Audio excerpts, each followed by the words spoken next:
আচ্ছা, তুমি কি জানো তোমার বইয়ের 30 to 40% জায়গা থেকে 60 to 70% কোশ্চিন করে।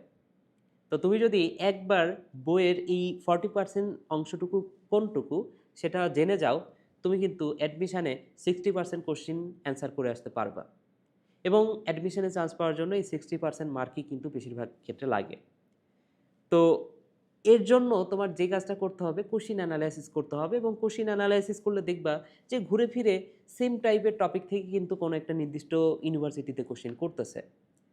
তো এই টপিকগুলো মুখে বলে দেওয়া যায়। যেমন ঢাকা ইউনিভার্সিটির ক্ষেত্রে তুমি যদি অ্যানালাইসিস করো, দেখবে যে আবরণ থেকে আসতেছে, নিউক্লিয়াস থেকে আসতেছে, মাইটোকন্ড্রিয়া, প্লাস্টিড, ক্লোরোপ্লাস্ট এগুলো থেকে আসতেছে। বুঝছো তো? C3 C4 এই চক্রগুলো থেকে আসতেছে। এটা অ্যানালাইসিস করে তোমার বের করতে হবে কোন অংশটুকু থেকে প্রশ্ন হচ্ছে। অনেকে যেটা করো যে বইয়ের তোমরা মনে করো যে বইয়ের যে কোনো জায়গা থেকে কোশ্চিন করবে এবং ঢালাওভাবে সব পড়ে যাচ্ছ, কোনো ইম্পর্ট্যান্ট কোনটা বা কোনটা কম ইম্পর্ট্যান্ট এইসবের ধার ধারতেছো না। তোমরা আসলে বেশিরভাগ ক্ষেত্রে খারাপ করো। ঠিক আছে? তো এই যে বইয়ের 30 to 40% জায়গা নিয়ে সাজানো হয়েছে আমার এই লাস্ট অফ বায়োলজি, এটা বায়োলজির জন্য।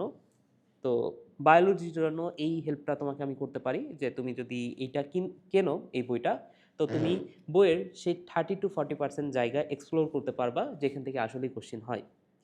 আর অন্যান্য সাবজেক্টের ক্ষেত্রে তুমি নিজে অ্যানালাইসিস করে বের করতে হবে সেটা।